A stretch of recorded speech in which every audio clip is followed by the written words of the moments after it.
it. Take two. And indeed, it is a big warm welcome to the Ice House tonight, the Scott Mobile Pioneers and the Frankston Bayside Blues. And Bob Brown, looking at the players warming up behind us, the Pioneers tonight giving away a lot of height. Certainly, Jim. I think they might have to get out the step ladders or get out a few kneecap implements. OK, late change in the Pioneers side, no Ray DeWitt. No, that's certainly going to affect us, especially with the height there. Ray's certainly been a strength in defence and rebounding, and certainly can put a few points in. OK, statistically it doesn't look good for the Pioneers tonight. They've got the second best defensive record in the conference, have the Frankston Bayside Blues, and yet they outscore us 108 to 96 on average. Yes, doesn't look good at all. I'm going to go against you tonight anyway. I really think that we're looking down the barrel, but I still think it'll be a good game. The Pioneers won't give up, but I don't think they'll get there. I disagree with you, Bob. I think Ricky Simpson will have another big one, and Jeff Hart is due for a big point-scoring night in front of the hometown crowd. Well, I really hope you're right, Jim, but I don't really think it'll happen. And a special cheerio tonight before we take our seats and the big game gets underway to a stalwart of the Pioneers and for Mount Gambier basketball in general, to Bill Cook. Bill up in the Mount Gambier Hospital, not feeling all that well at the moment. Billy, the boys will have a big one for you tonight. Settle back, enjoy the action, a short timeout, and we'll be back with the tip-off at the Ice House.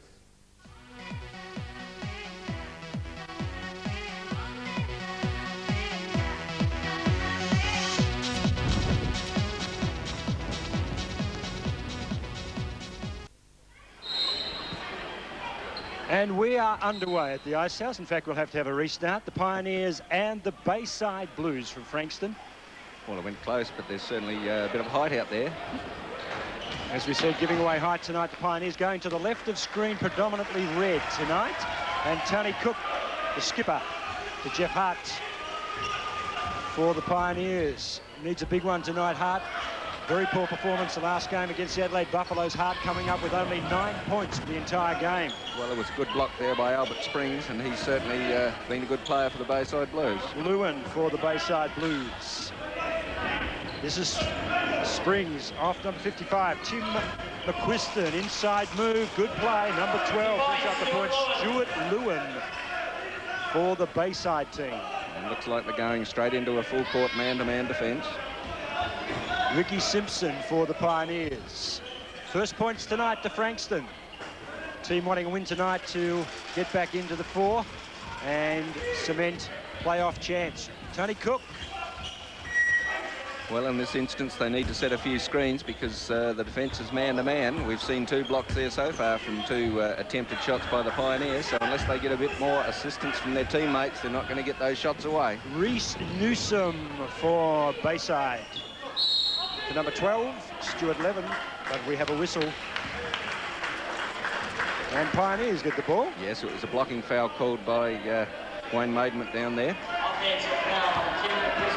Jeff Sly tells me Troy Mullenberg not starting tonight. He's the big shooter for Frankston. He was injured during the week, so he's under a cloud tonight. As Jeff Hart on a drive. Rebound, Frankston, 55, Tim McQuiston. 33 is Reese Newsom, the guard for the Frankston Bayside Blues, to Albert Springs. And he goes alone, Springs, big points for Frankston. They lead at 4-zip. Opening moments, CBA action on your local station, 8 Sports. Ricky Simpson, Jason Dix, and first points for the Pioneers from Jason Dix. Newsom back for the Blues. Shortly we'll go down to Jeff Sly. He'll be talking to the injured Pioneer tonight, Ray DeWitt. DeWitt out of the side with an injury. Jeff Sly will bring us up to date on that one very shortly. Simpson. This is Howard Spencer. Over the top he goes. Doesn't drop. Rebounding himself that time, Spencer. Inside Dix. And too many against him. Finally, Dix gets it again. Loose ball. Pioneers, Simpson. Working hard on number 22, who is Steve Buckley. Rebound, Frankston. Managed to get him out the way, but couldn't put the shot up from the foul line. So not like Ricky Simpson at all. Lewin. Steal by Tony Cook. He goes up the middle. And the Pioneers level it 4-all. Opening moments. Frankston Bayside Blues to the right of screen. The Pioneers bringing up the equalising basket through the skipper, Tony Cook.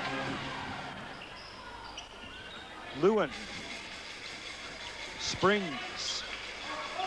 From Phoenix, Arizona. He's been with the Bayside club for 3 years. Hands foul called by Wayne Maidman. Grant Porter's the other ref tonight, and it was on Jeff Hart. Bob Corder, we might cross down to our man on the boards, Jeff Sly, talking to Ray DeWitt. Yes, indeed, Jim. One of the reasons the Pioneers struggling for height tonight is that this man sitting on the bench. Ray, what's the problem?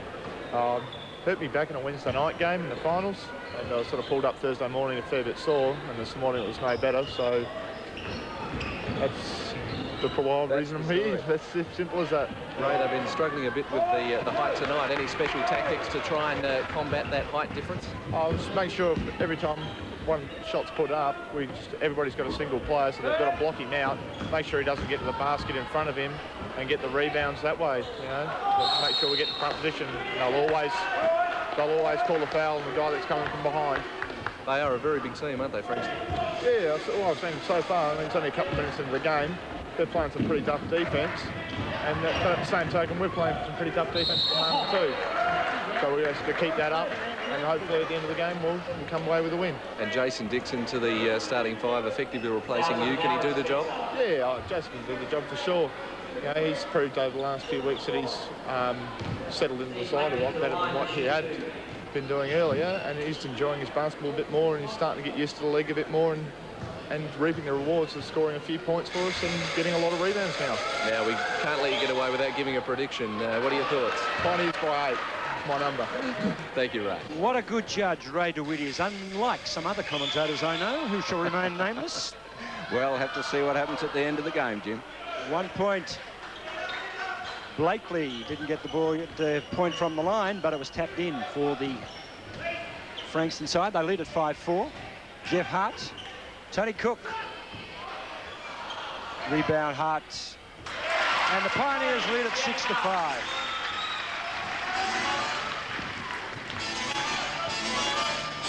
Newsom gives it off to Blackley. Springs inside McQuiston, back to Springs. They work the ball. Newsom from outside. Looks Big good. 3 for Reece Newsom. Had plenty of time, Bob. Yes. Well, if you watch what the Bayside Blues are doing, they're running double screens and triple screens in some cases, so they're really working to get their player into the open to get the shot. That's one thing that the Pioneers aren't doing at the moment. They're all trying to go it alone instead of helping each other, especially just with one single screen would be all that they need just to get that shot up and over. Coach Brown already pointing out the tactics of the game tonight, early stages. The Frankston Bayside Blues lead at 8-6. Well, you watch what's happening down that end. The Pioneers are playing a man-to-man, and you just watch the number of screens that force the Pioneers to either swap players or have to push past someone to get out to keep guarding. McQuiston's shot is not good, and finally it's a Pioneers ball. Wade Mayman calls the foul. Yes, foul was against Stuart Lewin there. He pushed Jason Dix out the way, I think it was. And Pioneers bring it back. Simpson Hart. 8-6, it's Frankston leading. For 3 big ones from Jeff Hart. Newsom for Frankston. Lewin. McQuiston, big man, 204 centimetres. He's forced out by Howard Spencer, pushing. Yeah, there's a little bit of a hit there, but anyway, gave them the ball from the side again, so it stopped the shot right along the baseline. And that was the instruction before the game. Mark Lampshire was saying, don't let them get easy shots. If they look like going to the basket, get in the way, draw the foul. Yes, well, I mean, that's always got to be the case. You just can't afford to let the opposition come straight in for a nice, easy shot. Newsom. Under the basket, Springs with space, makes them pay. It's 10-9. Well, you always run that risk like Jeff Hart there. If he had pulled off the interception, he would have been a hero. But if he misses it, well, of course, it lets his man in behind him and quite often makes an easy two-pointer for them. Ricky Simpson, and the foul was on number 22, Stephen Blackley. Pioneers ball. Skipper Tony Cook to bring it back. We mentioned a big cheerio to Bill Cook in our introduction tonight. Bill not too well in the Mount Gambier Hospital. He's the father of the skipper of the Pioneers, Tony Cook. So Tony will be having a big one tonight for Dad. All the best to you, Bill. Our thoughts are certainly with you. Tony Cook to Jeff Hart. He plays soccer. He's been watching the World Cup, that's for sure. And again. I don't think Wayne was watching. No, he was a little bit lucky there. He actually ruled that the ball come off of Albert Springs' foot, but for mine, it come off of Jeff Hart's foot. And Grant Porter makes the call. Jason Dix will go to the line. And currently the Pioneers up by 1. Not a bad start. No, your money's looking pretty good there, Jim. 11-10. Come on, Jason. We need all these tonight. I reckon if we can convert from here, we're home. And we don't. There you are, jinxed them, Bob. Newsom for the Blues. Lewin. Out on Dix. Dix got in the way. And number 12, Stuart Lewin for the Bayside Blues. He'll go to the charity line. And for the season, I can tell you that Lewin shooting about 54%. In fact, there's a timeout call by the Pioneers. Mark Lampshire wants to talk about it. Currently leading 11-10. Scott Mobile Pioneers up on the Frankston Bayside Blues. And before we go to Jeff Sly and back to Stephen Chute, let us remind you tonight that the best seat in the house. And there we have a shot coming up very shortly of the best seat in the house. Kate Williams has brought some kids along tonight. Andrew Cox, Khan Taylor and Ryan Williams there. They are giving you a big wave. Kate's a chaperone tonight. Andrew Cox is on her immediate left. And the other boys there, Khan Taylor and Ryan Williams. They're all from Allendale East Area School. And they're in the best seat in the house tonight, courtesy of Eddie's Discount Furniture. And they'll be drinking Coca-Cola, Bob. I know it's your favourite drink. Yes, Jim. Certainly keeps us going there when the going gets a bit hot up here. And at the timeouts, we've got Stephen Chute listening in to the Bayside Blues. And, of course, Jeff Sly will be listening in with a little bit of help from Ray DeWitt tonight for the Scott Mobile Pioneers. Currently leading 11-10. We've got 5:49 remaining in this, the first. And when we come back, we'll have the Blues at the line. Well, I don't think the Pioneers have been doing too badly with their defence so far. Like I said, the Bayside Blues really are running a series of screens. A few moving ones heading towards the basket, which is always a bit awkward to get around, but I think the Pioneers have done a very good job in getting around it. My only criticism of them is down in the offence, where I think they could afford to run a few screens themselves just to get some shots away. OK, point of order on that one, Bob. I must remind you that I've told you before the game off air that I watched the Pioneers train most Thursday nights, and I can tell you I watched them train last Thursday night, and they did practice those screens on the offence. But when it comes to games, they don't seem to put them in automatically into practice. Well, there you go. You said you've watched them practice it, so you let me know when you see them do it out there, and we'll be right. Well, there was a strong emphasis on a Thursday night, so obviously Coach Lampshire is aware that that's part of the game that they have to improve on. Right. Yes, well, certainly no arguments from me. I think it sticks out a mile tonight. We saw on the first 2 shots put up that they really just couldn't get the shots away because the defence player was too close. Rebound hard, and on the fadeaway, Jeff Hart brings up 2. We go down to Jeff Sly, who's listening at the huddle. Thank you, Jim. Yes, that timeout, just a reminder, says Mark Lampshire, who says keep that aggression up on defence. They haven't hurt us from outside yet, just 1 3-pointer shot by the Blues. Down the offensive end, he wants the ball in Jeff Hart's hands. I think that makes 2 from outside now, Jeff. Indeed it does. Shortly to Stephen Chute as Ricky Simpson charges all the way, doesn't drop. 15 on the boards now for the Blues. Was Peter Wayne.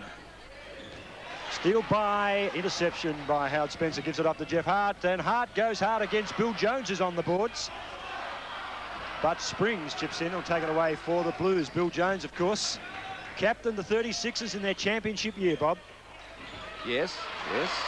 He's certainly a handy player, and, you know, we could do with a few more like him too. Cook to Spencer, he's fouled, and he'll go for the extra point. But since Howard's been here, he's certainly put in his 2 bits worth for the Pioneers and impressed quite a few people down here. So let's hope he can keep fitting in with the team and improve a little bit more. And we'll get a look at his foul line shooting tonight and for the season. Although he's only played the 6 games previously, he shoots pretty well, nearly 90% from the line. So he'd back this one. Yes, 15-14 chance for the bonus. I suppose the argument from there is, Jim, how often does he line up at the foul line? And I must confess, not all that often. Well, he's keeping his average up. That one went in. 16-14, the Pioneers lead it. And they're competitive thus far. You can't ask for much more than that. Shortly to Stephen Chute. Bill Jones. Household name in 36ers history.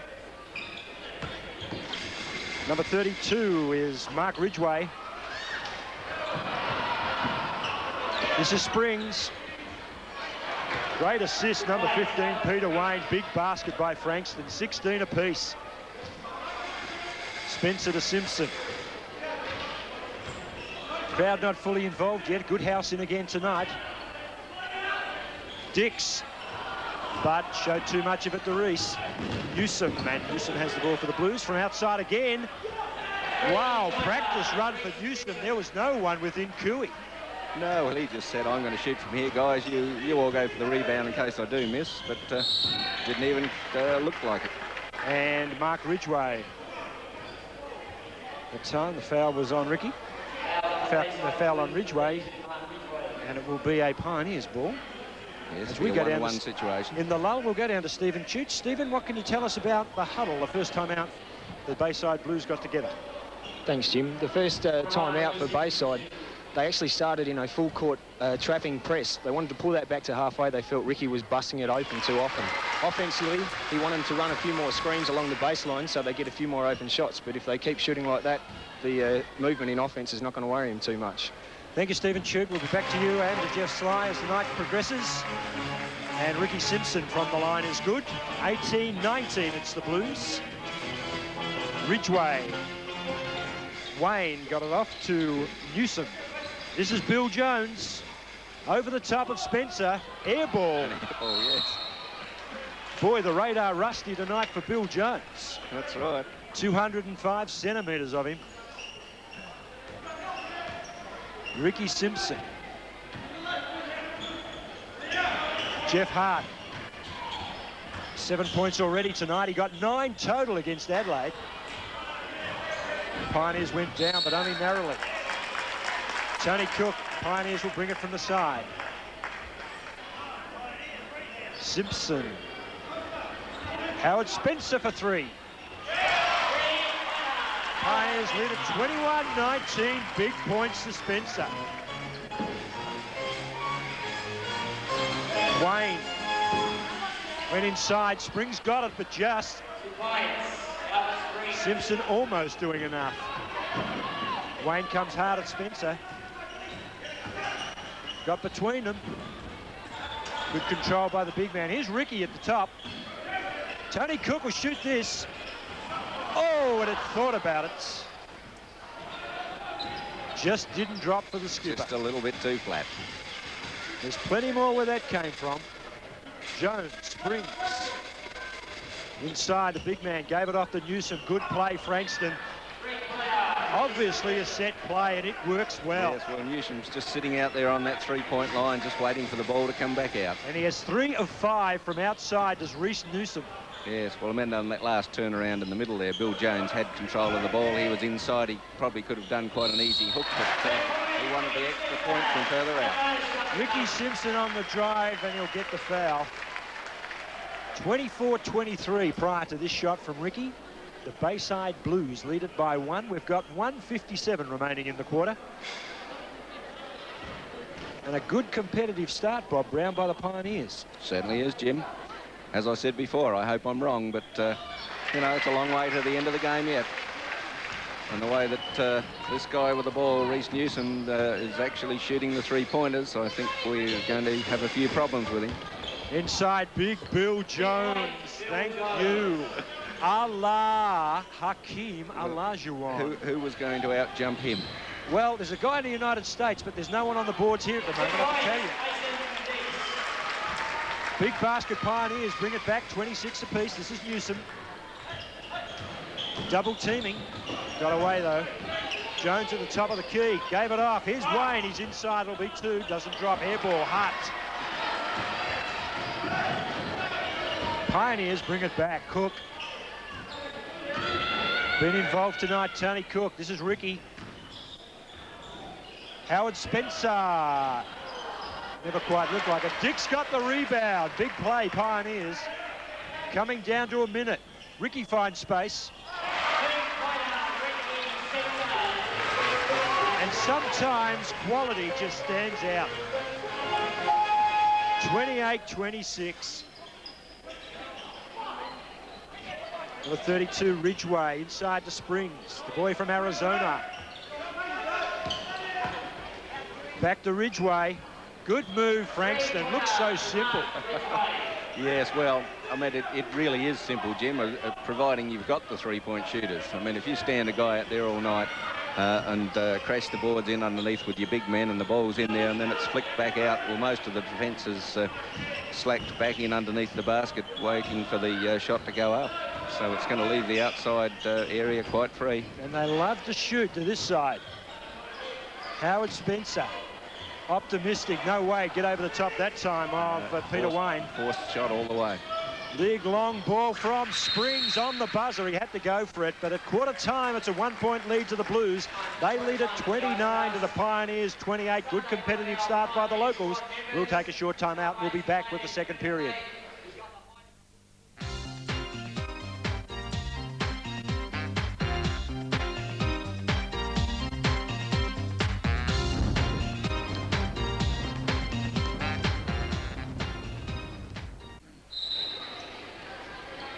Jason Dix went high.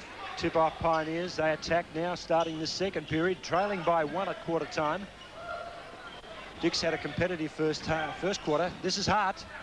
And thought about it. Good rebound, almost Spencer. Finally taken away by McQuiston for the Blues. To Blackley. This is Newsom back to Blackley. The two guards working together. Number 12 is Lewin. Inside to McQuiston. Using plenty of time to get their shot away. Shot clock sound. Shot by Lewin. Rebound will be Springs of the Frankston Blues. And it was all too easy. 31-28 first points. Starting the second as they did in the first to Frankston. Howard Spencer. Over the top. Doesn't drop Dix. Got a hand, couldn't control Blackley. I'm still waiting for these screens, Jim. McQuiston and drops a big two. 33-28.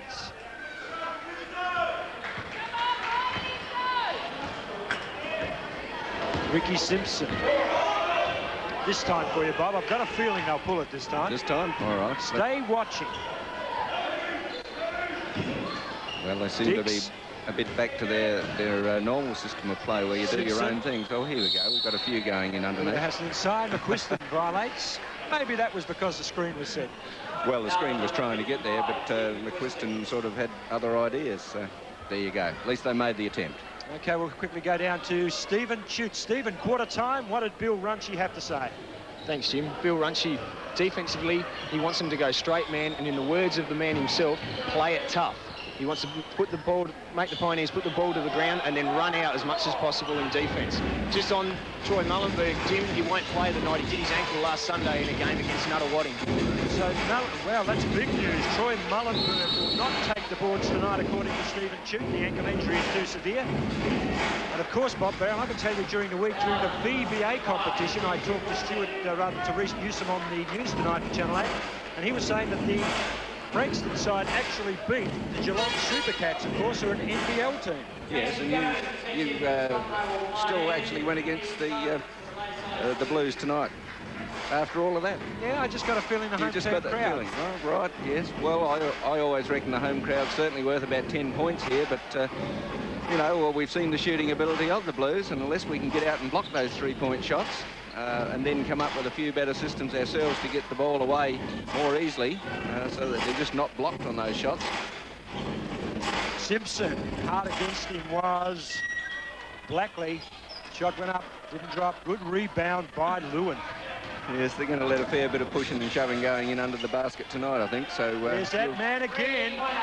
If you want to put the shot in, you're going to have to find yourself a space like 33 Reece Newsom just did. He has 12 points, Bob, and they've all been from outside. Well, yes, I mean, if you practice from a particular spot and they're just going to give you the ball out there and the guard's not going to really pressure you, well, there's no excuse for missing, is there? You called it. That's what's happening. Blackley. I mean, here he is out on the right-hand side now, if necessary, but they're going to split their game up a bit. They're not just going to go for all three-point shots. They're going to pass it around the outside. They do an occasional drive down the middle. They do a baseline drive. I mean, they've got the height advantage. They've certainly got some speed out there, and they've got some three-point shooters. And suddenly, I don't feel so good. 38-28. On the other hand, I mean, we've got some good shooters too, but I really think they need to work a bit more like that. There we saw a screen set by Jason Doman, so made the shot get away. But unless we see more of that, it's very difficult to get a shot away against a defence of this calibre. And when we do get the shot away, we've got to nail it.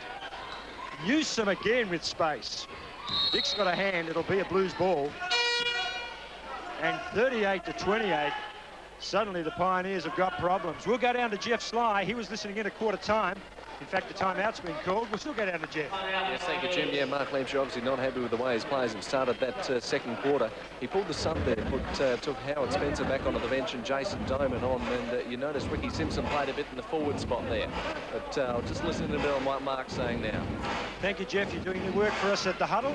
Of course, Stephen Chute across on the Blues bench, and they'd be pretty happy with the start to this second term. I would think so, Jim. As I said, they're moving the ball around very well. They're mixing their game up. They're just not relying completely on their three-point shooters. They've got the big men inside with Bill Jones in there, and of course Albert Springs.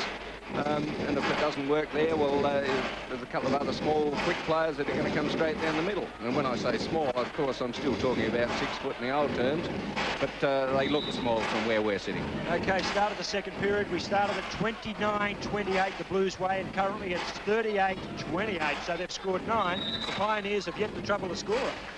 Yes, well, as I said, you said before, they practice their screens at training, but we haven't seen too many of them set out there yet.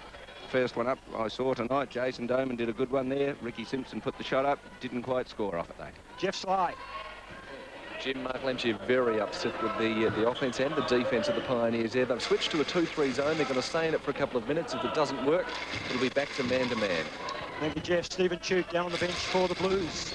Yes, Jim, Bill Runchie just wants to run a few plays for Stuart Lewin to drive in and either look for the Reece Newsom shot on the outside or to dump it inside to Albert Springs or Bill Jones. Plenty of options for the Blues, as Stephen Chute calls it. No, this is hard. Bit of a smack around the ears there. Whoa, and Jeff is not happy. Not very happy about it. Nothing called, in fact. That's what he's not happy about. Is Ridgway. Lewin. There he is. Stephen Chute called him. Plenty of space, and he drops a big 2. 40-28. And Jeff Hart still lamenting. There he is on screen with Grant Porter. It's not going to do him any good down there, Jim. I've never seen an umpire in any game ever change a decision, Bob. Well, actually, I have. I must admit, in basketball, that they are allowed to change their minds. If it's brought to their attention that perhaps they have made an error, they can blow the whistle again, and as long as the play hasn't gone on to the next whistle blow, they can stop it and correct their decision. Well, Jeff Hart may have been hoping eternally, I think. No, well, they weren't going to correct that kind of decision because there wasn't anything called. 40-28. And that, of course, was the problem for Jeff Hart. He thought there should have been. Simpson gives it to Ben Anderson, who's on. Jason Dix. Back to Anderson. Simpson. Outside shot from Ricky is short. The foul by Ridgway, and he's not happy with the call either. Wayne Maidman made it. Well, it's going to line up Ricky Simpson for 3 shots because he was outside the 3-point line at the time he was fouled. So here's a chance, and we said that from the line the Pioneers need to convert. So, Ricky, this is a charity for you. We need them. Currently down by 12. That's the first one. We might go down to Jeff Sly again very shortly to see if Ray DeWitt has got anything to add. He'd be frustratingly sitting on the bench tonight, Ray, with that back injury and watching this team struggling at the moment. Ricky gets a second.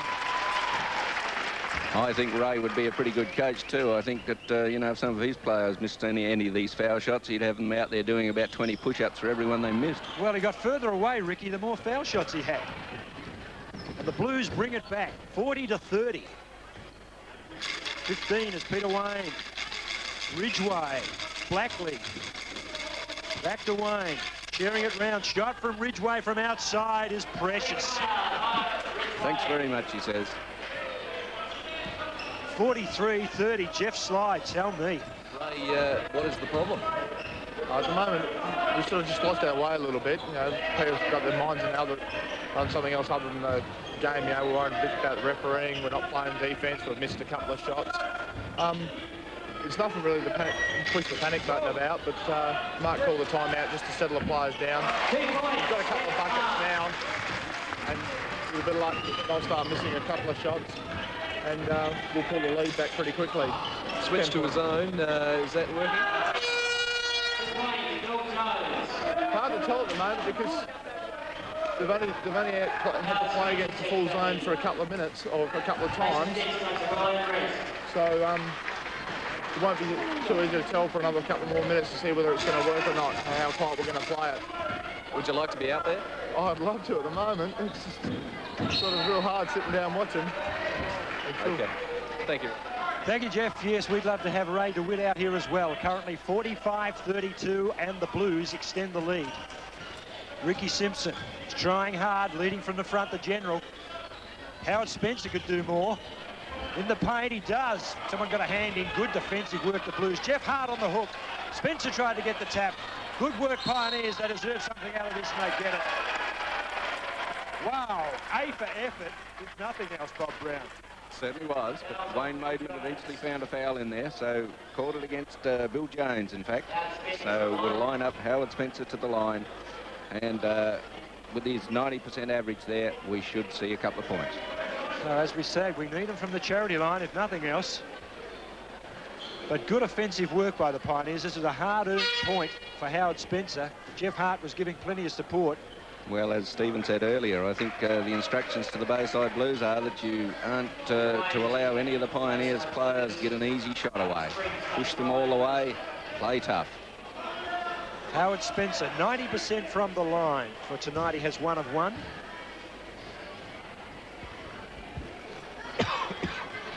Oh, well. No one's perfect, folks. We've done our usual jinx bit, haven't we? Yeah, he'll miss this for sure. There's no way Spencer will get this one. Oh, thank goodness. There you are, Bob. We've got the formula. Yeah, you got it right now. A bit of reverse psychology or something. 33-45, that's the scoreline. And the Blues look a very competent outfit, as you'd expect from a team knocking on the door to the 4 in the South Conference. Shot from outside by Peter Wayne. Yes, but Bill Jones just tidied up. Thanks very much, he said. And the big man, 205 centimetres of Bill Jones. Outside shot, Howard Spencer. That's warmed the crowd up a little. 47-36. It's the Blues leading the Pioneers, 5:46 remaining in the half. Yes, when Newsom come back on and replaced Stephen Buckley. Spencer has 2 of 2 from outside, so maybe he'll start to warm up, drop a few. Good start. Ridgway, Wayne. Back to Ridgway, share the ball. Newsom, look out, Pioneers when this man gets it. Ridgway inside, Lewin.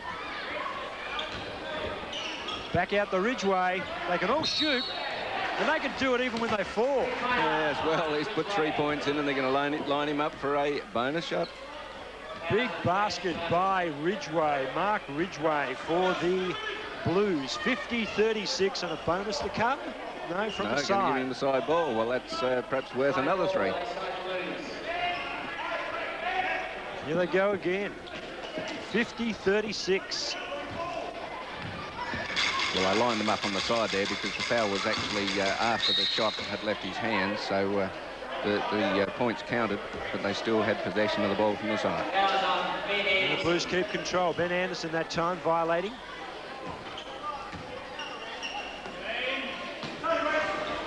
Wayne brings it back to Lewin.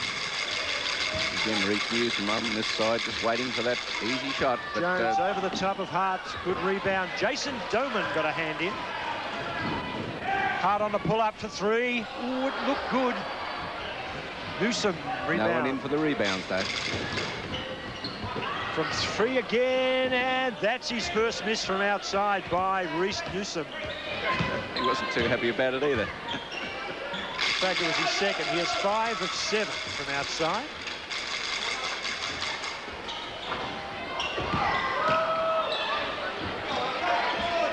Lewin, Ridgway, Newsom inside to Wayne. Plenty of opposition, and he can't find a handle, can Reese Newsom. But they're certainly mixing it up, aren't they? They're moving the ball around inside, pushing it back outside, back inside again, then swapping sides. So it's certainly keeping the Pioneers' defence working hard to try and figure out what's going to happen next. And Bill Jones violates again. Howard Spencer that time. Well, brings up Bill Jones's third foul. Obviously, from what you're saying, Bob, this would be a very hard team to defend against. Any team that mixes up their defence like this one's mixing it up is very difficult to defend against. If you play a man-to-man, you've got to contend with all the different types of screens that they've set on us. If you go back into a zone, then you've got to be quick enough to get out to the three-point shooters. You know, and if you don't do that, well, they're just going to cut you to pieces, especially if they're hitting them. Howard Spencer has 4 of 5 from the line. 38-50, Pioneers down by 12. We've got 4:16 remaining. Ridgway. Bill Jones. Wayne. Ridgway. Newsom. Where are the options? They'll make one. Jones, look out.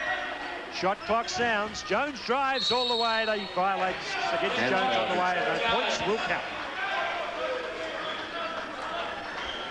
The big man. And for the first time tonight, Bill Jones. Reminding you again that Bill Jones is a man who captained the 36ers in their championship year, right back in 1980.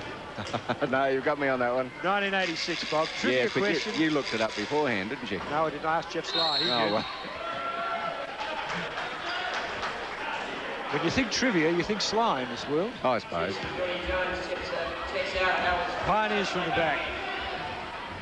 I just wondered if he found out what all the distractions were that Ray DeWitt told us about before, which row they were sitting in. No, I don't believe that, Bob. Howard Spencer. Big basket for Spencer. 14 points tonight for Howard. 40-53. Pioneers trail it. 3:34 on the clock in the half. Pioneers currently in more trouble than Jupiter in July, Bob. And I think your money's looking pretty sick. Underneath, big basket by Stuart Lewin. Well, the defence has really fallen to pieces at the moment, hasn't it? Jason Dix comes on. Jason Doman goes to the bench. Seems to be a bit of a mix-up at the moment as to whether they're actually still playing their 3-2 zone or whether they've gone back to a man-to-man. A little rattled.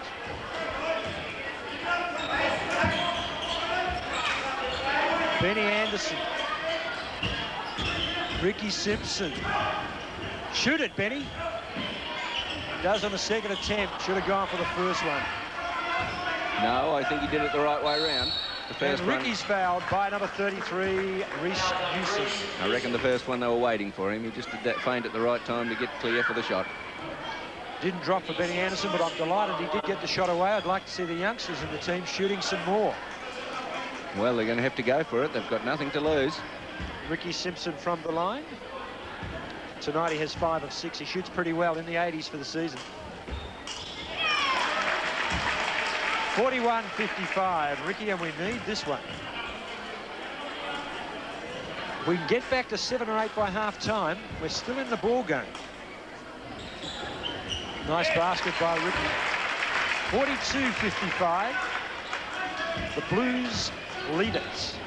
Frankston Bayside Blues. Wayne. Whoa, gave it away that time. That was an optimistic pass. And Reese Newsom not happy. No, that's the second time the handle's fallen off for him, but I must admit the passes weren't very flat. Peter Wayne that time was the culprit. Benny Anderson, Ricky Simpson trying desperately to lift the Pioneers. Into the paint, Ricky, and violation by Albert Springs. Ricky drew the foul. It's on Albert Springs. Yes, I don't think there's too many doubts about that one, but Albert's not too happy about it.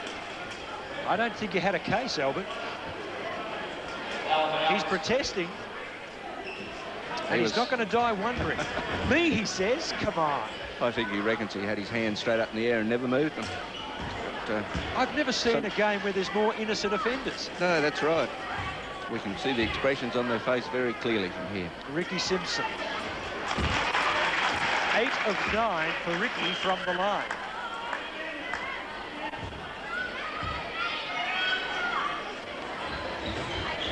Pioneers edge closer, 44-55. 2 minutes 28 on the clock.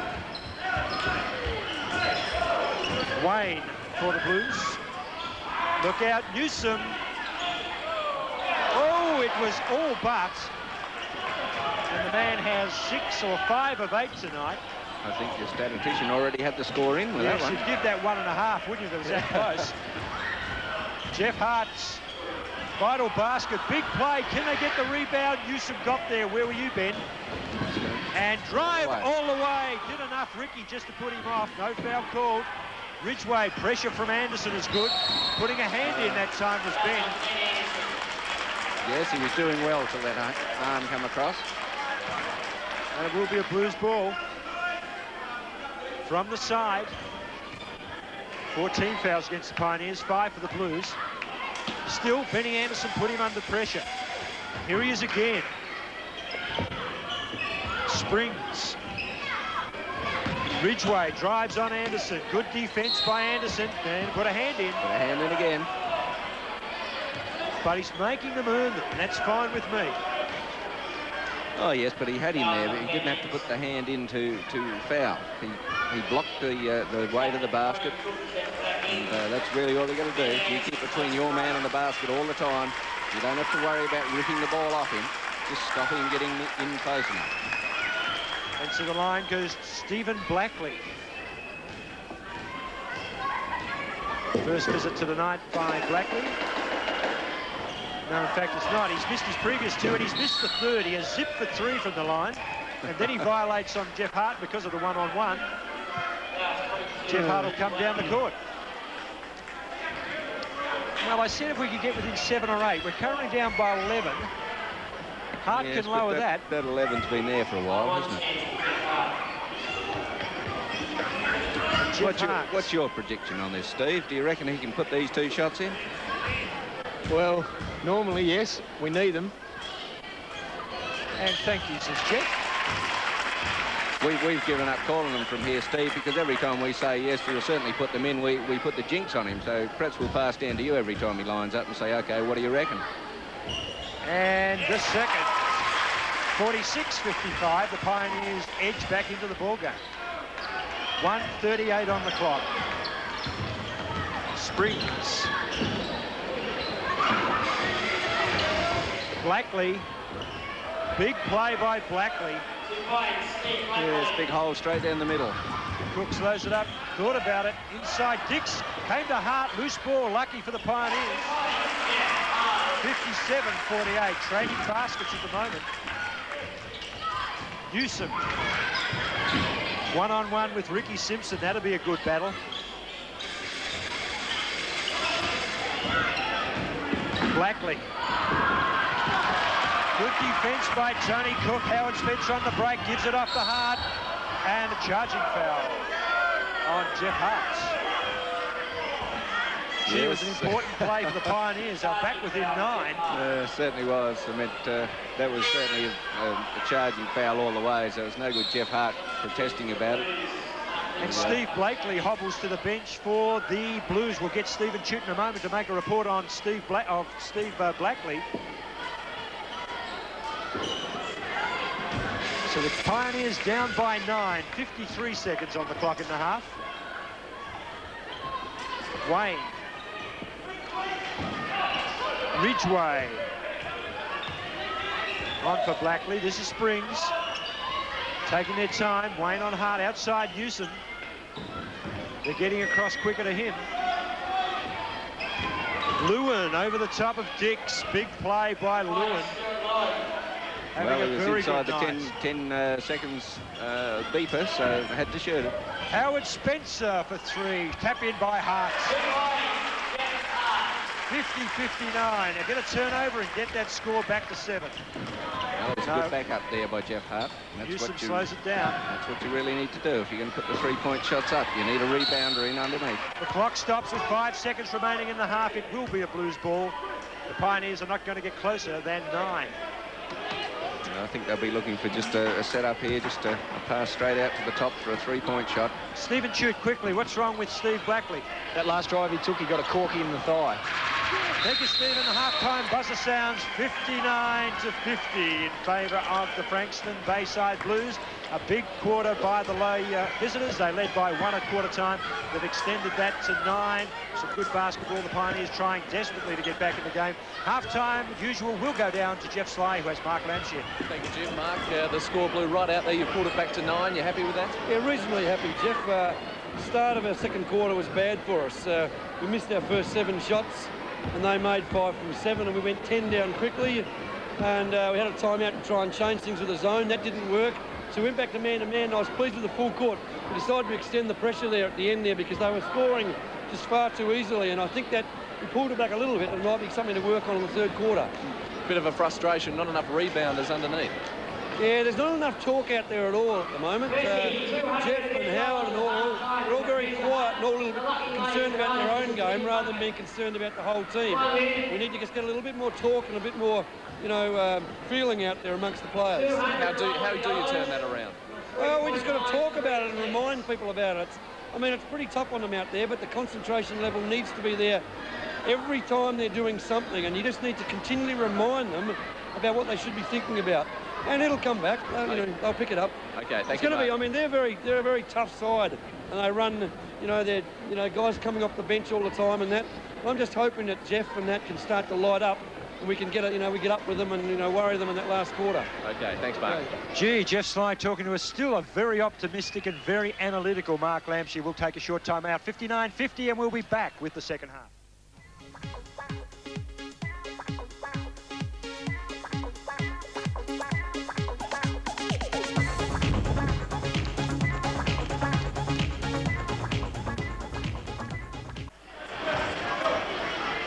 Pioneers trailed by 9. They're going to the right of screen. The Blues into attack as they did in the first and the second quarters, looking to open the scoring.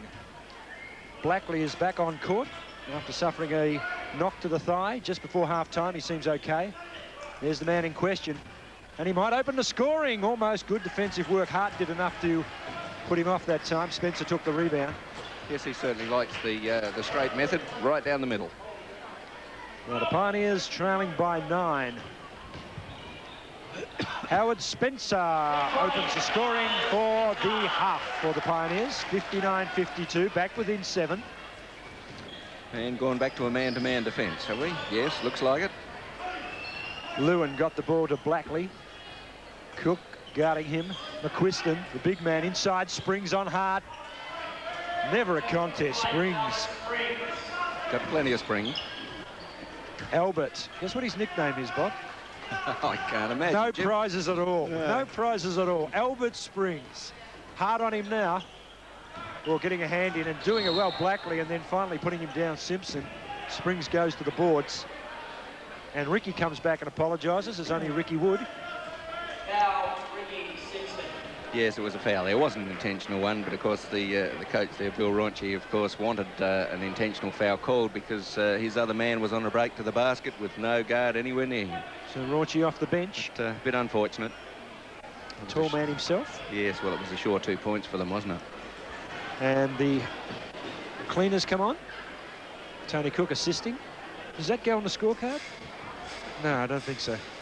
We might go down to Jeff Sly. He's got Ray DeWitt sitting next to him, and he'll have something wise to tell us. Yes, indeed. Thank you, Jim. Ray, how do you see the game so far? What did Mark have to say at half-time? The main thing is we have to look at the positives of what happened so far. We're only 9 points down now, and 9 points is nothing in a game of basketball. So we've played our bad basketball for this game, and it's out of the road. Hasn't done much damage. And we'll pick this back pretty easily. Now we're starting to get a few rebounds now. We're starting to get a bit of run off of it. And things are starting to happen. And switch to man-to-man. Switch to man-to-man to cut down the three-pointers. Yeah, we'll switch back to man-to-man. The zone wasn't working. It makes each player responsible for one man, so we've got to get close to him. If he's getting any opportunity to shoot, we've got to get onto him really hard. So with a bit of luck, with luck there, put a bit of pressure on them, and I'll miss a couple of shots, except for that end. You stick with your 8-point prediction? Yep, I'm sticking that. And I've got to say hello to Stephen Cheek because he said he could hear me more now. Okay, thank you, Ray. And we go again. Big three from Jeff Hart. a 2 from Tony Cook, and suddenly the margin is back respectably for the Pioneers. They trail by 7. Ray DeWitt reckons it'll be 8 our way in the end. It's got to be a 15-point turnaround, Raymond. I hope you're right. This is Blackley. This is Lewin. This is Simpson for the Pioneers. He'll slow it down, give it off to Tony Cook. Big 3 needed by the skipper. And the Pioneers back in the ball game, 64-60. And Tony Cook drops his first from outside. Newsom, margin back to 4. Bob Brown, tell me about it.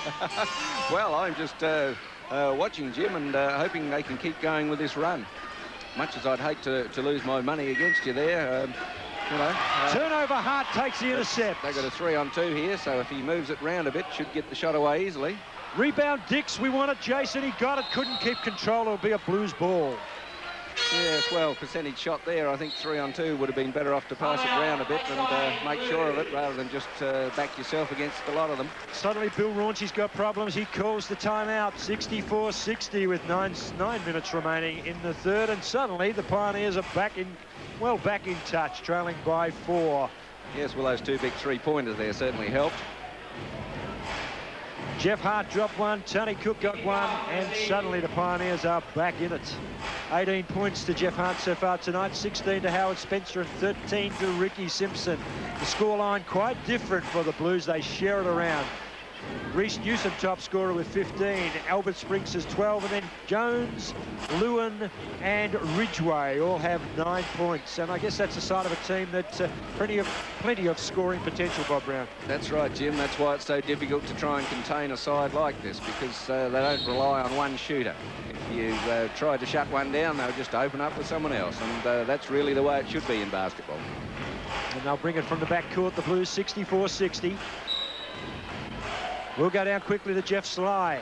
Thank you, Jim. Mark Lamshey says the Blues have a team-oriented offense, as in they'll pass it around, just what Bob Brown was talking about. Mark Lamshey says that suits us because we're prepared to work on defence. That's what he wants to keep going, and hopefully they'll continue this run. Help him. Great work, Springs, that time. And you heard the call saying help him from Mark Lamshey through the microphone of Jeff Sly. A big basket, though, for Albert Springs and the Blues. Stephen Chute on the bench listening in to Bill Raunchy. Thanks, Jim. Yes, Bill Raunchy was not a very happy man at time. He was not happy with the intensity that the Bayside was showing in defence, or lack of it. He wants them to get out there and show a bit more heart in defence and try and put in a lot better effort. Thank you, Stephen. The Blues currently by 6, 66-60, but it will be a Pioneers ball. Jeff Hart will line up at the line, the charity line, and he has 2 of 2 tonight. And foul was against Albert Springs. Again, is showing that he was innocent, of course. But anyway, lines up Jeff Hart there. And Jeff Hart wanted 3. But Wayne Maven says, no, you only get the 2. Had his foot just inside when he shot. 61-66 as Hart gets the first. And one senses the Pioneers are right in it. 66-62. Certainly on the scoreboard, but even in general play. This is Newsom. Had a big first half. Good play by the Frankston side, and violating was Jeff Hart because number 12 was going to score, Stuart Lewin. Isn't Stuart Lewin certainly upset with himself that he missed the shot? And he'll go for 2. 66-62. Stuart Lewin tonight has 9 points. And I can tell you, Bob, that from the line for this year, Lewin shooting only 54%. Well, what happened to that one? It was too good for that sort of percentage. Ah, that's more like it. That's evened it out. And it will be a Blues ball. Yes. But again, you could see on that last bit of play, you could see Tim McQuiston had the ball in the centre. You could see Stuart Lewin leading all the way around the top. Now he's going to get the open drive to the basket. Just got the nice easy pass in and took the shot. Reece Newsom. But again, look at them running across the baseline, just trying to set up that loose man. Here he is at the top now. Again, a screen out on the side. Albert Springs with the ball, but he's waiting for a pass off. Now they've got the 3-point shooters out both sides. And that time he took it out. Did he? He did. No. Foul on Ricky. Foul on Ricky. Yep. Ricky got it. And good defence, though, by the Pioneers. They held it up. They didn't let him get that shot. And that's a start. First half, particularly that start of that second quarter, we were in all sorts of trouble. Yes, well, again, they're starting to run them round. They're content to use the whole 30 seconds. Albert Springs, Jason Dix defending. Newsom. Still looking for the man in the open spot. Blackley went inside, gave it to Jason Dix. Tony Cook's got a layup coming here. And he doesn't make them pay. Tony rushed it, had time. This could be a 4-point play. McQuiston lost the handle. Howard Spencer almost got in. Newsom. Lewin out to Newsom. Look out. Whoa. Only two. Had his foot right on the line. Only two. They could have been worse. 69-62. Yeah, there's not much between it, only about 2 centimetres. That's okay. Good call, I reckon. Simpson hovers. Dix can score. Violation by number 12, Stuart Lewin. Yes, well, he would have scored if Stuart Lewin hadn't have grabbed hold of his arm on the turnaround there. So instead of that, just gives the Pioneers ball on the side, and the 2 points don't count. 69-62. Hart brings it back. Simpson. 6:50 remaining in the third. Here's Howard Spencer. Over the top, doesn't drop. Rebound McQuiston, the tall man on Dix. Newsom, Blackley, Lewin. Newsom, Blackley inside to Springs. Blackley for 3. And it's too easy from out there for that guy. Well, that hurts the Pioneers. They've got about 3 3-point shooters just lurking around at the top there, and they're leaving Albert Springs and Tim McQuiston to do whatever they like down through the middle if they can. 72-62. Dix, violation by Springs or McQuiston. McQuiston, I think. No, in fact, it was Springs. That Jason brings Dix. up Albert Springs' 3rd foul. So not in too much trouble there. Jason Dix from the line, let's see, for this year, 68%. And the crowd are up because Tony Cook goes to sit down and Joe Jacatavius comes on for the Pioneers, the youngster, the Mount Gambier High School students. Well, you certainly gave him a good wrap-up during the week, Jim. Let's hope that it pays off and he can perform tonight for the crowd. What's more importantly, Jason Dix gets the first from the charity line. And we want this one, Jason. Thank you. 2 of 3 from the line for Jason Dix. 72-64, the margin 8. Pioneers got it back to 4. Outside shot from Wayne, who's on. Rebound Simpson. Big rebound Ricky. Got up high. Brings it back inside the Hart. Hart under all sorts of problems. Someone got a hand in. It could be any one of 3. Tim McQuiston, I think. McQuiston, in fact, violated. And Jeff Hart has a chance from the line now. He has 4 of 4 tonight. And he has 20 points tonight, Jeff Hart. Remembering he had a shocker in Adelaide. Only scored 9 for the entire evening. The Pioneers almost won it. And Bill Jones has come back on for McQuiston. So McQuiston off, Jones on. And Mark Ridgway replaced Blackley, was it? No. In fact, Lewin, I think. Lewin, I think it was. You're right, Bob. It wasn't Blackley. And Jeff Hart laments. No, Blackley's sitting on the bench too, so someone replaced him. Jeff Hart. 5 of 6 from the line and 21 points tonight so far for Hart. So he's on target. Newsom. This is Wayne. Margin is 7. Springs. Hart almost did enough, then doesn't come back quickly, leaves them 1 short in defence. Now he's back. Jones, Wayne, Ridgway.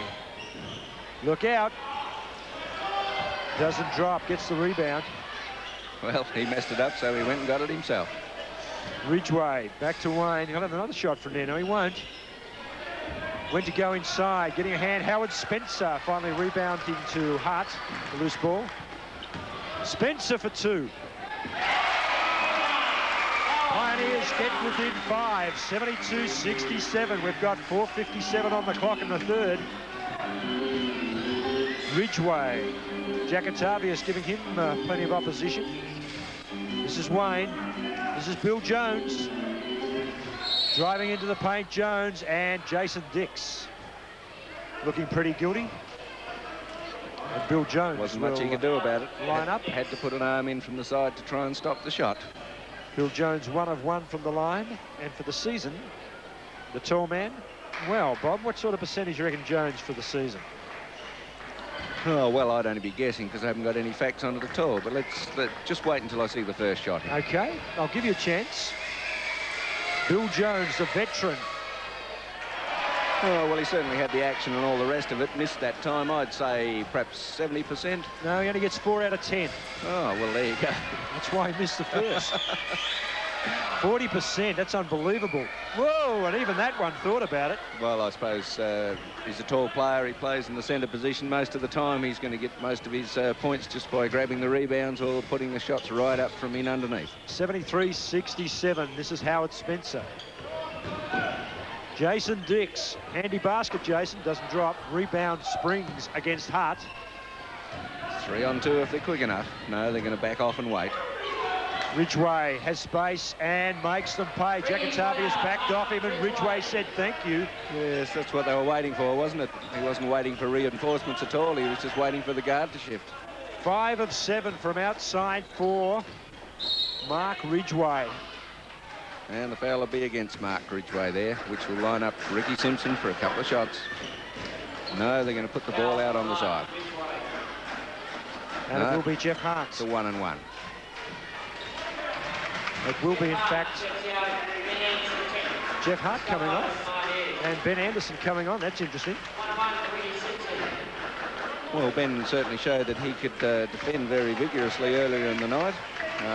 Unfortunately, put his arm in a couple of times that he shouldn't have, but he's done a pretty good job otherwise. Ricky Simpson wants to talk. 76-68. Pioneers hanging in. That's missed. No, it didn't. Oh, Ricky, how could I doubt you? A heart flutter from Simpson. Margin is 7. We're coming down to 4 minutes in the third.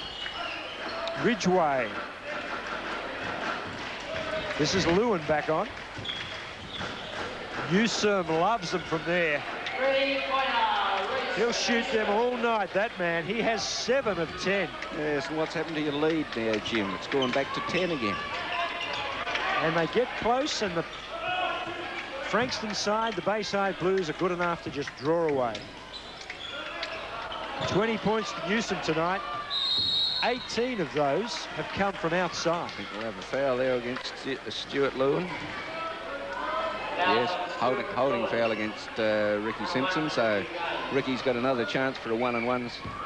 So if he puts the first one in, should be able to put the second one as well. He has 11 of 12, Ricky, from the line. And total points of 15. 11 of those from the spot. Well, there's the sighter. So now that he's got the range, this one shouldn't be any problem at all. Margin can be brought back to 8. 8's the magic number tonight. Ray DeWitt reckons that's what the Pioneers will win by. Reese Newsom, the outside shooter. This man can shoot him as well from out there. Bill Jones got rid of Jason Dix. Yes, Jason Dix not too happy about it. Still, they were both having a bit of a push and a shove there. Go down to Jeff Sly. Jeff Hart coming back on. What was the move there? Jeff Hart just came off, take a bit of a rest. Obviously, Jason Dix has played a couple of minutes now. Hart back in there, and they're looking for a bit of a shooter. He hasn't been playing well so far this third quarter. They're hoping he'll lift a bit. 71-79, and Bill Jones can extend the lead for the Blues. That's why he shoots only 40% from that line. The Pioneers live again. Joe Jackatavius for 3. Hart almost got the rebound. Down goes Ricky. Looks at Wayne Maidment. No call. Ridgway. Oh, only 2. Only 2. Only 2. 81-71. Just inside. I watched the foot that time, Bob. Yes, you think if they're that far out, they'd make sure that their foot's outside to score that extra 1 point. Otherwise, you might as well try and get in quite a bit closer if you're only going for a 2. Simpson got it from Spencer. Joe Jack. Ricky. Down into the last 6 seconds. Needs to get a shot off. Works the baseline. And does he draw the foul, out Ricky? of bounds No, ball. he went out. Not enough crowd reaction for it to be a Pioneers ball. 82-71.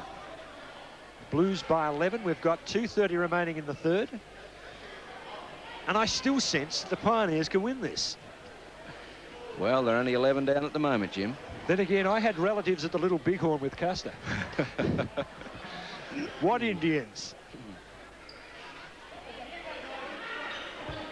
Blues bring it back. Ridgeway. Billy Jones. Reese Newsom. Albert Springs, Ridgeway. Look out again.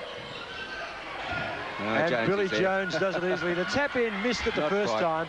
Springs kept it in, gave it to Ricky. They were both out of bounds. They couldn't give it to each other, so had to throw Hart it on in. the pull-up for 3. It's a handy basket if it drops, and it doesn't for Jeff Hart. Well, Nothing quite working. I think he took an extra step there anyway and upset the rhythm or whatever. Simpson got a hand in good defence. The foul by Joe Jack on Albert Springs. Well, he put the points in as well, so lines him up for an extra bonus. Albert Springs draws the foul, the margin 12 and extended to 13 as we run down 149. What's your percentage on Albert Springs from the centre? I'll soon tell you. The statistician's gone for the book. And Albert Springs is shooting 80. 8 out of 10 from this line for Albert. And that's why. No problems with that. 3-point play to Springs, 84-71, and that cushion may be enough. But the Pioneers needing to do something. This young man can lift them. Tony out to Benny Anderson. The youngsters on. Joe Jack to Ben Anderson. Give it to Ricky Joe. He doesn't. Shot clock sounds. Howard Spencer from way outside pulls up short. Hart got it. Pass. And the foul by Bill Jones. 120 remaining, 84-71. And the Pioneers grinding away at the Blues. Well, you're going to have to score off all of these foul shots that you're going to finish up getting here, Jim. 5 of 6 from the line tonight for Jeff Hart, so I'm optimistic he'll get both of these. Stephen Chute's got his fingers crossed. Whoops. Well, the Pioneers are moving the ball around a bit, but they're not penetrating in through the painted area at all. They're moving it backwards and forwards across the top. Half of the players aren't really looking for the shot. They're just passing it. 84-72 as Steve Blackley brings it back. Joe Jack got a hand on Blackley. Hands foul. Just had hold of his hip most of the way down the court. Blackley just dropped the word to young Joe Jack too. A little bit of competition between the two youngsters. Blackley's at the line. Yes, well, I meant this is where he can say, okay, this is how I can make you pay. And he shoots 71% from the line. 7 out of 10 from here most times. And he has zip for 3 tonight, so he's due. And still, he misses. I was going to say, that one looked a bit short. Zip for 4 for Steve Blackley from the line. The Pioneers live yet again. Anderson. Minute 3. In the third remaining. Simpson. Ricky doesn't rebound it half that time. Not quite doing enough underneath in offense, the Pioneers. Howard Spencer. No one's really doing anything there, so Ricky might as well take the ball to the basket. Well, we've heard what Ray DeWitt would do. I'm going to throw the question to Stephen Chute. Stephen, what would you do? Well, at the moment with the Pioneers shot selection, there's not much that Mark can really do. He can tell them, but he can't go out there and play the game for them. Tap in by Wayne. But we don't want to know what Mark's going to do, Stephen. We want to know what you'd do. I'm at a loss. The Pioneers down by 14. Benny Anderson. I suppose the answer is that the Pioneers need to throw some points. That'd help. Howard Spencer heard you, Bob. Doesn't drop. Joe Jack got a hand in too much, though. Blackley came over the top, said Wayne Maidman. And it will be a one-on-one. Blackley will come down to the line. He has zip for 4. As I said, he's got to drop one from there. He's going to have to, yes. Otherwise, the coach won't be very happy with him. 12 seconds remaining in the third. Pioneers lead it by, rather trail it by 14. And by your prediction, could be 16. Stephen Blackley. Whoops, zip for 5. He's just keeping it in. Yes, just doesn't seem to be relaxed with that shot. Simpson can drive.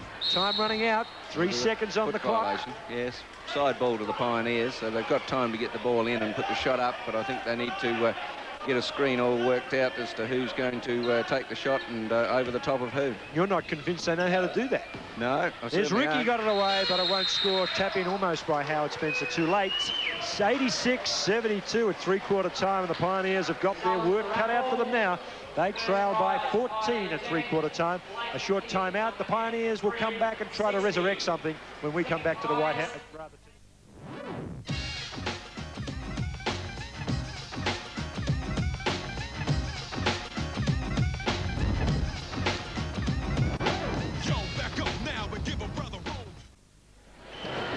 And we're underway in the final term of the Ice House. Pioneers needing to produce in this, the last period, trailing by 14 at three-quarter time, 86-72, and they lose it at the start of this, the final.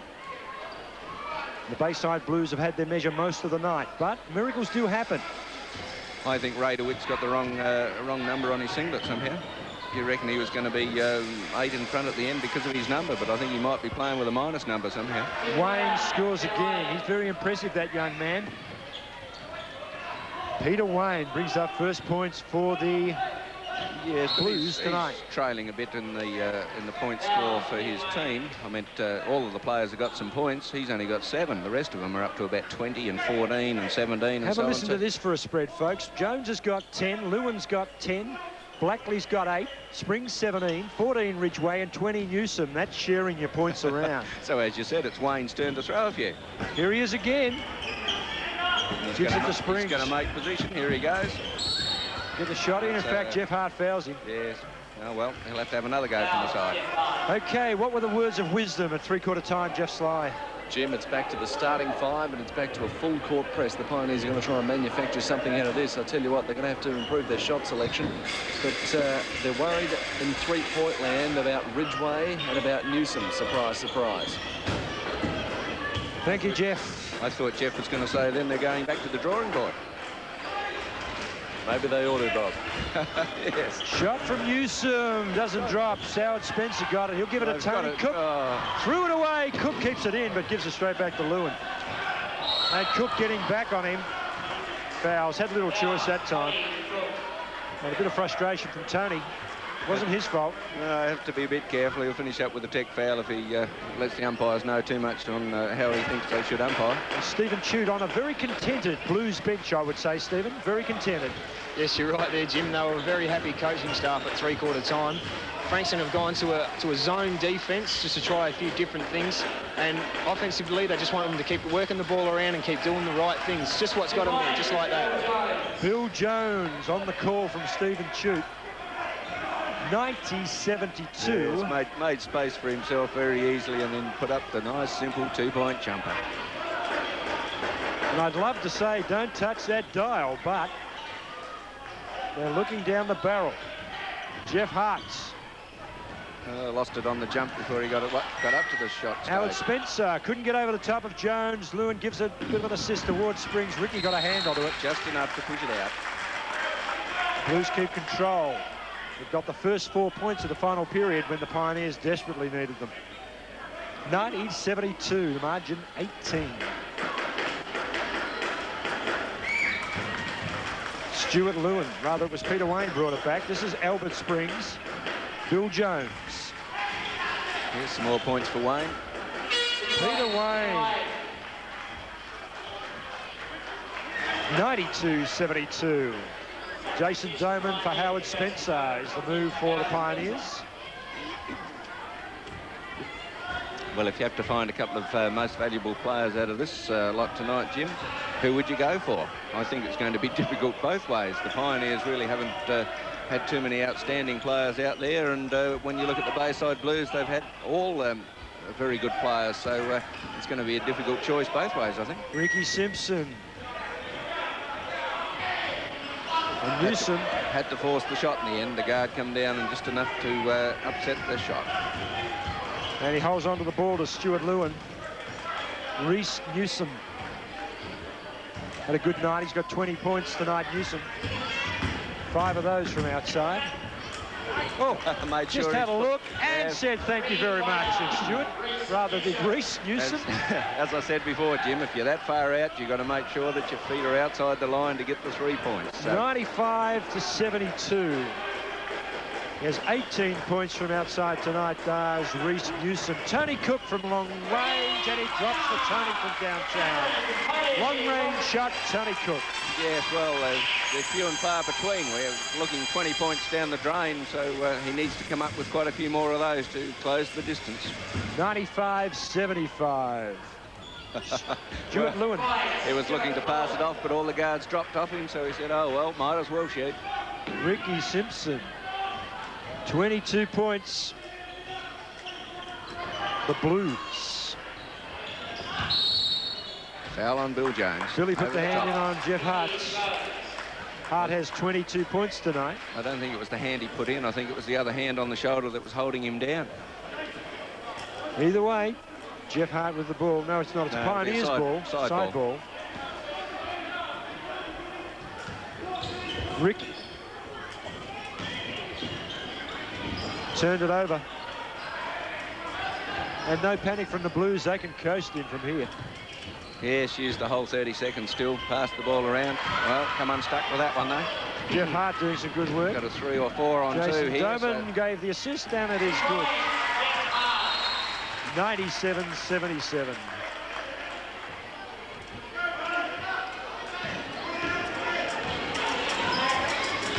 Reece Newsom. The man with the ponytail, but he can play ball. Had a bit of a smile there when Ricky Simpson just tapped it enough to get past. Tony Cook lifting the work rate.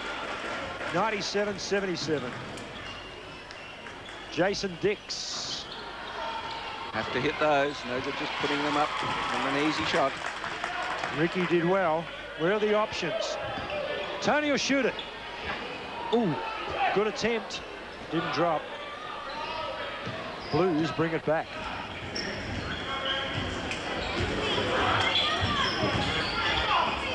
Number 15, Peter Wayne. And something happening in the paint. Hart. Yes, foul on Jeff Hart, hanging on to it. And he can exchange a smile with Albert Springs. Substitution, Bayside Blues. Well, I think Jeff reckoned it was his turn that time. McQuiston for Jones is the substitution for the Blues. And the bench very happy. Number 7. I think they're really just resting Bill Jones tonight. They've got, what, 3 games to play this weekend, so they're not going to overstress their big guns, perhaps. Tough road trip, and they're going to come away from the ice house with the first win of the trip, the treble. And they said before that Muttenberg wasn't even going to play tonight, and he hasn't because he had a bit of an injury to an ankle, so they really haven't shown that they need him. Tap in by McQuiston. 99-77. Jason Dix. Just too much height in over the top. Albert Springs. Timmy McQuiston. Reece Newsom. Come on, Timmy. Air ball. Ricky just got enough onto that one, I think. And doing well on the baseline, Peter Wayne. Peter Wayne just mopped up. And it's a procession, folks. 101-77. Yes, that 4 or 5 point lead has suddenly sprouted out to quite a bit more than that. Okay, what's been the turnaround, Bob? We did get within 4 during the third. Yes, but as I said, Jim, I really think they were just playing with us a bit. They still continue to move around. They're really picking holes in our defence, something terribly at the moment. Just purely and simply because they're going to move the ball around until the player with the ball is in the open space to take the shot, and they're going to take it. 25 points to Newsom. Ricky on the drive, draws the foul. 103-79. A little bit lucky there. I think Tim McQuiston reckoned that he was standing still, but anyway, lines up with Ricky to score a few points for us. Okay, Pioneers in a bit of trouble. We're going to go to a timeout, and we'll go to the best seat in the house tonight. Best seat in the house, and there you are. Kate Williams is sitting there as chaperone tonight. Kate chaperoning Andrew Cox, Khan Taylor and Ryan Williams tonight. They're sitting up there on the couch from Eddie's Discount Furniture, and of course enjoying the Coca-Cola tonight. And you can enter the best seat in the house competition. Channel 8 will give you the details of that, and you can come along next week for the big game against Hobart next Friday night here at the Ice House and join in. Sitting with Kate, Andrew Cox, Khan Taylor and Ryan Williams are sitting on the seat tonight. Could be you next week. Get your entry forms into Channel 8 for the best seat in the house, and we must thank Eddie's Discount Furniture and Coca-Cola for looking after our guests tonight. Well, Mark Lamshire's got the worst seat in the house, I'd say, at the moment. He's got to perform a miracle, 103-79. And it'll be tough. But of course, Bill Runchie, a far easier task, says Mark Lamshire. Not a loss for words, but it needs to be actions. Here's Bill Runchie, tall man with the glasses. And not a lot to say. We'll go to Stephen Chute first. It should have been, they'd be telling jokes, wouldn't they, down there at the moment, Steve? They're a pretty happy side down here at the moment. Bill Runchie's fully aware that the Pioneers will probably full court press, so he was just going through a play to break the press up with his side. And basically that was it. I mean, what more can you say when your side's up by this much? Just a bit of a scoop for you, Jim. Reece Newsom maybe to the Magic next year. Reece Newsom maybe to the South East Melbourne Magic. And of course, I must remind you again that during the week, the difference in standard between NBL and CBA, well, it's getting less and less, because this team defeated the Geelong Supercats during the week in the VBA competition. And I'd say from his form tonight, as Stephen Chute says, Reece Newsom would handle himself at most levels. Well, Stephen, while we've got you in the position down there, who would you select from the Blues for the most valuable player? Well, I think you could take your pick between all of them. My personal choice at the moment would be Reece Newsom. He's scored, he's played defence intensely, he's run the show for him from the point. He's just played a great all-round game. And Ricky misses a second. Yes, I'd certainly have to agree with you on Stephen. 103-80, and it comes down the other end, and Ridgeway now has a shot. Thank you, Stephen. We'll go to Jeff Sly, and of course, Jeff's got the answers. Yeah, we'll try. You talked before about the best seat in the house, Jim. It's certainly not down here on the Pioneers bench. Mark Lamshire not overly impressed with his players during that time out. He trying to spell out some basic basketball for them. They're going to be playing a 1-3-1 defence in these next couple of minutes and try and see if that works. Obviously, the bit of a surprise, Ricky Simpson on the bench, and Joe Jacatavius will be playing the point. Jacatavius to Cook, the man Jeff Sly mentioned. There he is again. Jeff Hart, long bomb for three. Bit of a hope shot, I think. Gutters will try. Ricky, no, Tony Cook for three. No, let's try. Joe Jack might do it. Well, he's certainly in there going for the rebounds. He was in Jason on that last Dix. Well, 3 attempts, nothing dropped. Back come the Blues. 104-80. 5:13 remaining. Been a heartbreaker so far at the Ice House for the locals. Not through want of effort, maybe just quality. Hart, good intercept. Bit of an optimistic pass from the Blues. They can afford to do that. Cook won't drop for him tonight. Joe Jack got the rebound. He'll go for the shot. Double dribble call. And he did. And they pick it up pretty quickly. Wayne Maidman made the call. There he is on screen.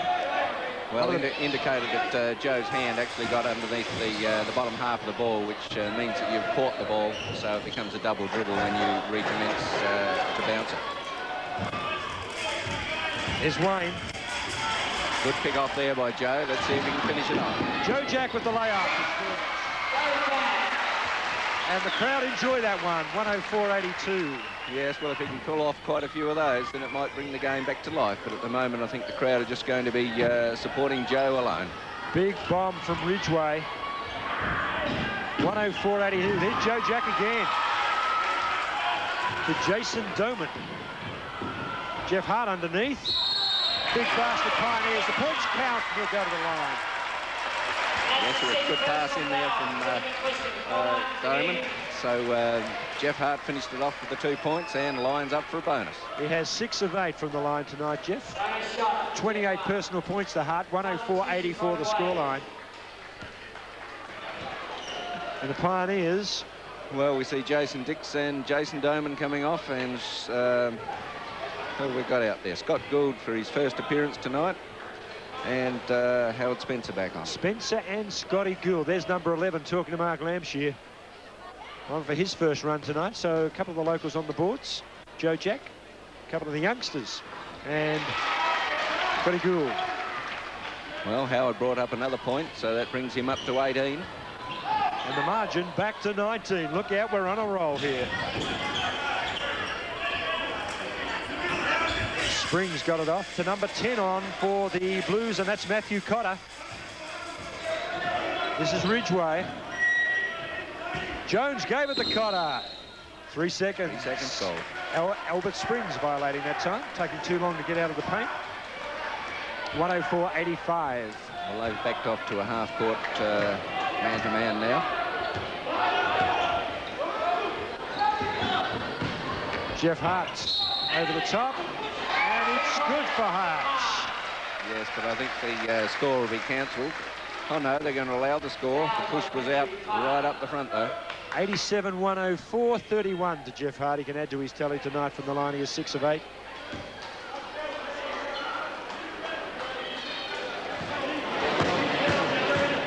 Lots of concentration, gets the routine underway and misses. 6 of 9. Ridgway. Joe Jack putting the pressure on. This is Lewin. Jones. Cotter, first points for Cotter. He gets in the action. Well, you really had to get out there and throw some, because he's the only name up there that's been playing that hasn't got any points. Cook. Hart. Doesn't drop for Hart. Good rebound by Jones. This is Cotter again. This is Lewin. Back off. Springs gave it to Ridgway. Lines up for a gimme 3. Ridgway tries to get back on Hart then. Hart's got too much space. Intentional foul call. And Jeff Hart a little happy with that call.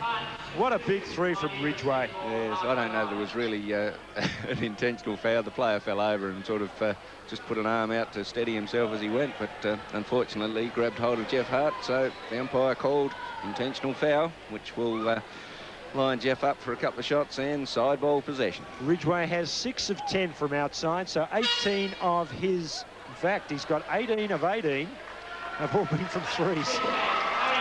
And Jason Humphreys coming on for his first run with the Pioneers, and Tony Cook sitting down to allow him. There's Cook wishing Humphreys well. Jason Humphreys on. We've got Scotty Gould on, Joe Jack on, so 3 of the youngsters on, along with the veterans Hart and Spencer. This will be a big thrill for Jason Humphreys. First taste of the big time in CBA. Unfortunately for Jason, the scoreline not as he'd want it. No, but steadily pegging it away. That's another point there to Jeff Hart. 109-88. So 21 before this shot and 21 after this shot. Still, we've got possession of the ball at the halfway line, so it could be another 2 or 3 here. Jason Humphreys, first pass in CBA. Joe Jack, Jeff Hart. There's Jason. He's a 3-point shooter, this young man, almost. Went over halfway, they've lost the ball. Joe Jack. There's Howard. Spencer inside the Hart. Cotter did enough, or did he do too much? Back to one out. Out of bounds. Pioneers ball, 2:31, 109-88. Did you see, Bob, any of the NBA action, Houston Rockets and the New York Knicks at all? No, missed it all this week, Jim. Of course, the Houston Rockets winning best of 7. Tap in by Scotty Gould, brings up his first points. And a bit of animation from the Pioneers bench, delighted at Scotty Gould's performance. Billy Jones, Matthew Cotter. Been a big night for the Blues. Have come to play tonight and have come to win. That's what they're going to do. Currently by 19. Ridgway, Cotter. Jones. I reckon we'll go to Cotter down on the baseline in a minute, because no one's really guarding him closely. Ridgway, there's Cotter. Bob Brown called this play. No, not that time. The play was right. I think they'll give it back to him again in a minute because he really hasn't got enough points on the board. And all the while, it's seconds tick away for the Pioneers to redeem something from this. Ridgway Jones, rather it was Springs back to Ridgway. Well, they're just going to move it right around the three-point line because with the zone defence, they're going to drag them out, and then they'll look for the baseline drive. 1:25 remaining tonight at the Ice House. We've got our post-game interviews. Hounsville against Cotter. Coming up a little later, our most valuable player interviews. And, of course, Bob Brown picks them for the Pioneers. Give me a hint, Bob. Who've you got? I think I'd have to go for Ricky Simpson tonight. He's the only man that's really consistently sort of defended and attacked the basket. The rest of them have been in fairly patchy bits, but, you know, I think the most consistent effort would have to go to Ricky. And Howard Spencer from the line is good. 5 of 6 for Howard. In fact, 6 of 7 for Howard Spencer. I just nudged the statistician. She's well and truly awake now.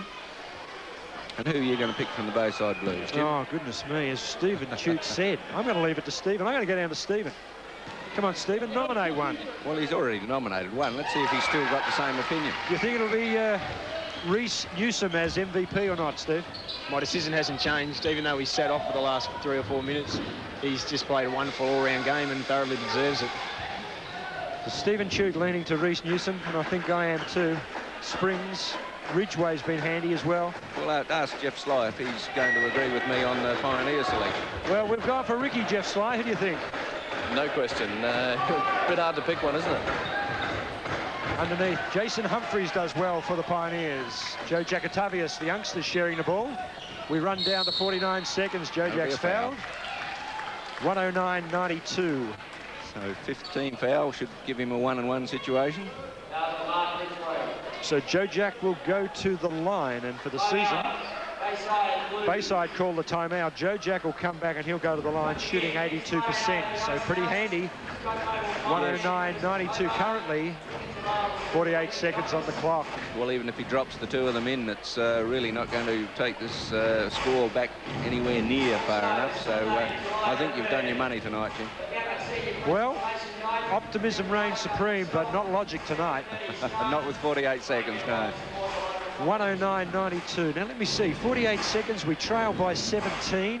A couple of fouls. They miss them. We rebound. If every time the ball's passed in, someone fouls them straight away and lines us up for a couple of shots and we get them all and so on and so forth, yes, you know, we might stretch the game out for another 20 minutes, Jeff. But even that, I don't think will help tonight. The Pioneers will go down. It's currently 109.92 with 48 on the clock. Let's go through the scoreline for you. Jeff Hart, 32 for the locals. Howard Spencer, 20. Ricky Simpson, 18. Tony Cook has 10 for the Pioneers. For the Frankston Bayside Blues, 25 to Reece Newsom, 18 to Mark Ridgway, 17 to Albert Springs, and they share it around after that. Wayne has 11, Lewin 12, Jones has 12, and they're a very impressive side. And the first one into Joe Jack. Joe Jack gets the first. And has 3 points for tonight. The crowd enjoy this young man. A lot of talent. Well, Jesus us with the second, but it he's drops. keeping his percentage up. 94-109. Billy Jones is going to run it down. He's not interested in shooting. Cotter.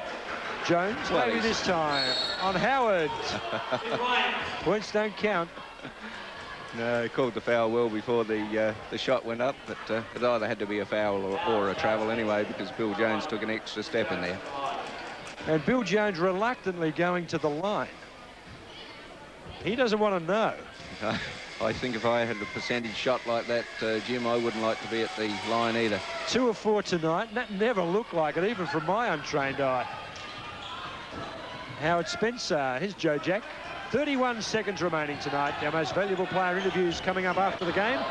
Scotty Gould got in hard on Ridgway, but still the Blues keep the ball and just letting it tick over. Timeout call by Ridgway. That's interesting. They call a timeout with 22 seconds to go. They're just extending the misery. I think so.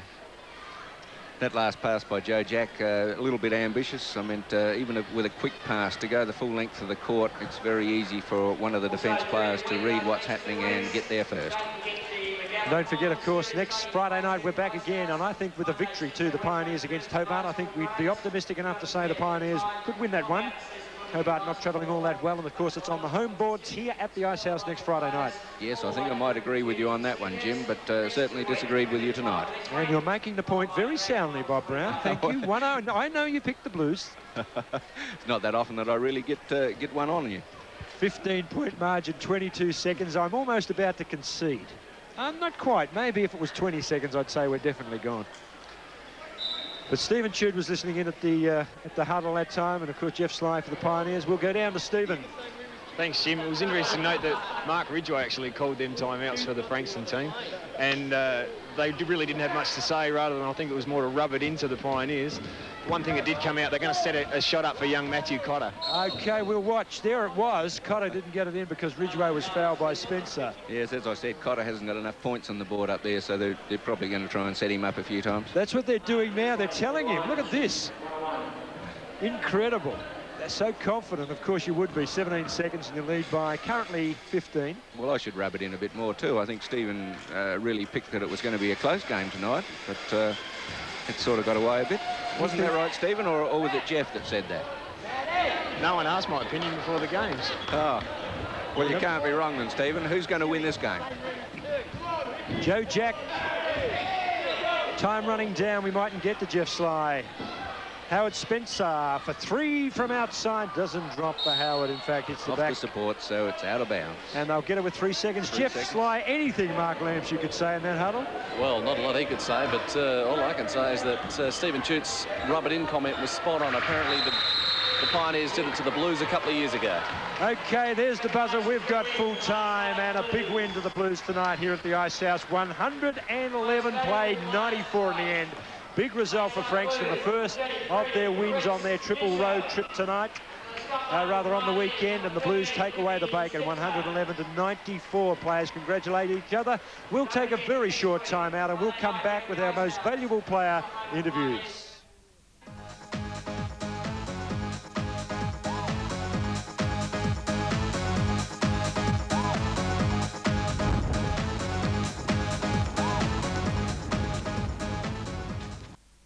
Interviews, and of course the man we saw on the Channel 8 News tonight. I think, Reece, you're almost part of the act. You did well in the news, and of course you've come away with the bacon. You did promise me though that you'd let him get closer than this. We came out pretty good. It was a good game all around. I thought that I heard that these guys come back really tough, so we just had to try and keep it together and keep them out of the game. Well, they did get within 4, I think, during the third period. Yeah, they came down, they started executing really well, and started shooting well and finishing off. They were getting fouled and going to the line. Well, personally, you played very well with 3-point shooting, along with Mark Ridgway, really a thorn in the side of the Pioneers, you two. Ridgway and I, we do a lot of shooting in our team, and the guys look for us quite a bit. Of course, your height too, Jones and McQuinston, I think, also. Yeah, BJ and Q, they get in there and battle around inside. What did Bill Runchy say? He liked it. He liked the game. He's pretty positive, and he wants us to go well next game. I know it's always hard, Reece, but could you make a comment about the Pioneers? I think they're a good team. They come out tough. I think they could be a good team. They're going to be contenders at the end. OK, that's interesting. I know you're playing it very diplomatically. You've got Mildura tomorrow night, and it's an important one for you. Yeah, right now we're even. We could be in the 4 now, and if we win the one tomorrow, we should be in the 4 positive. OK, Reece, good luck on that road trip. The second leg is tomorrow night against Mildura. Of course, it's today now because it's their Saturday morning, but good luck to the side and good luck when it comes to the playoffs to Reece Newsom. Well played tonight, Reece. Thanks a lot. OK, our most valuable player tonight stood out again for the Scott Mobile Pioneers. It's becoming a habit. Ricky Simpson, if I could find Ricky, just shaking hands with Reece behind me here. And of course, the last time we spoke, Ricky, of course, it was a win. Tonight is a different story. They were a little too good. Yeah, they was. On the night, they were just better than we were. And, you know, we was a bit flat. Personally, I was a bit flat. A couple other guys.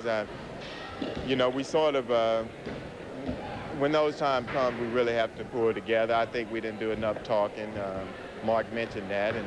And you know, it goes to say that we really need all of our players fit. And when Ray was out, he's sort of an inspirational, you know, guy. And so we missed him. But, you know, we didn't play well, so. No, it's really hard. Let's make a comment about the opposition. Of course, they're looking squarely at a playoffs berth now, and they're a big chance. You think with the style of game they've got, they can be real contenders? Oh, they will be. They got a lot of three-point shooters, and they got Bill Jones and Spriggs on the inside. So I have no doubt they will. It's just how they match up on the day, you know. Okay, I'm going to let you out of the misery. Don't want to analyse the game too much, but I do know that personally you have a big coaching clinic coming up. Yeah, I do, and it's, you know, it's a lot of good things that's going to come out of this. You know, we got a lot of good prizes and stuff, but we're really going to concentrate on the fundamentals and things for kids, and you know, I think that there's a lot of kids that here that could be really good, and we're going to try to bring the best out of them. So. Okay, can you remember the dates of that clinic?